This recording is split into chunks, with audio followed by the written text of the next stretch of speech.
ассалому алайкум акаҷон азиз сози раҳмат шумо хубе ака хеле кам намошидне ки территория чикор мекунӣ намедонам и ҳами тарафҳои моe оки акаҷон тарафҳои шумо бале ака чи ин ҳамҷа як қариб як 6 моҳ буд ака ҳамин хона кофтум як ҷои хушнуда хона наёфтум ака омадам ин ҳамҷа як 2 моҳе ки чорум ошонада як хона гирифтем ака зиндагӣ дорем мо акаҷон ҳамира барвақт мара намегӯй охӣ ма худам хонасозо қад кор кардесам ози ака мефаҳмидум бовар кане ҳамин ҷош занг мезадум чанд ошёнаи баланд барошем тақсим кардем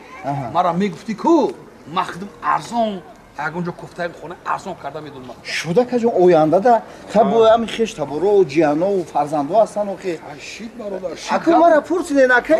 и тарафода ба хайра шумо да и тарафҳои мо ба хайр мо ба ҳамин як чанд моҳай ма да ҳамин мутахассисои электрикиву сантехник кор тестам акаҷон охир гире 11:44 занг занен ака не мо да хеле қадди кучагиёш дар кор нест мо да мутахассисои бақувват дар кор ака шумо ҳамин 11:44 да занг занен ино қадди кучагӣ нестанд ё хизматрасонии маишии кафолат сервисанд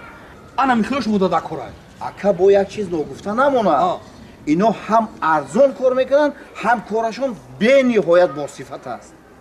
хаб ёку як занг занем анака خب دوستان عزیز و ارجمند ما البته در این برنامه حرکت میکنیم که برای شمایان از لطیفه های نوین واقعه های عجیب نوین را برای شما گفته باشیم و امروز ما مهمان داریم مهمانان برنامه شادانه امروزه ما یک قرصک میزنیم برای مهمانان خوش آمدید دوستان انا مهمانی از همین طرف به من کمتر نزدیکتر این خیلی نشستگی این نفر از محفلی گویم شکرخند دوستی عزیزی ما حجمنگاری ورزیده سعید جان دیو یک قرصک خب نگاه کنید سعید جان دوستی عزیز مردم من چندین سال شما خندانیده آمده ایستادید هم تو خب با شما چگونه مردم پسند میاد اون یکی شما صحنه برای الله که گفته شده است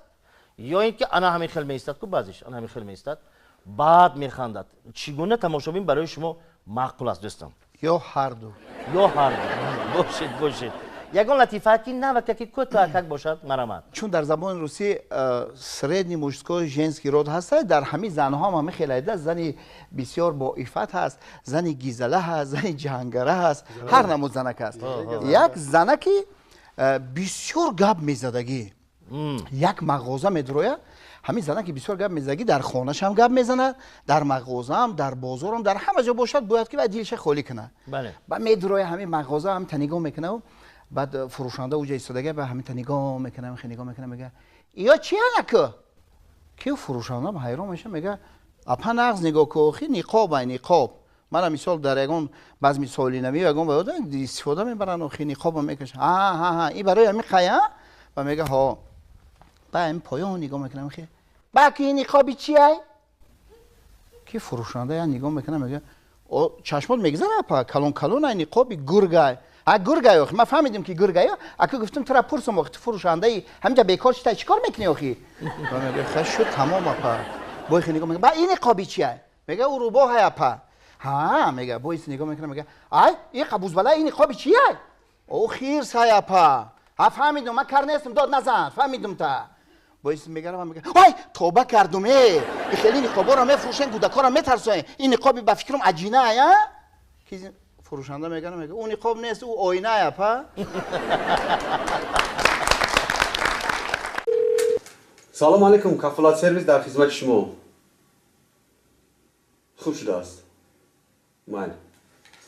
خدمت رسانی کفالت سرویس نه تنها برای خدمت رسانی معیشی اینچنین برای کارخانه های صنعتی و غیر صنعتی و نصب و تعمیر دستگاه های استحصالی کشیدن خط های برقی بلند شدت و نصب ترانسفورماتورها خدمت می کند. رقم ها برای تماس 11 44 24 ساعت در خدمت شما.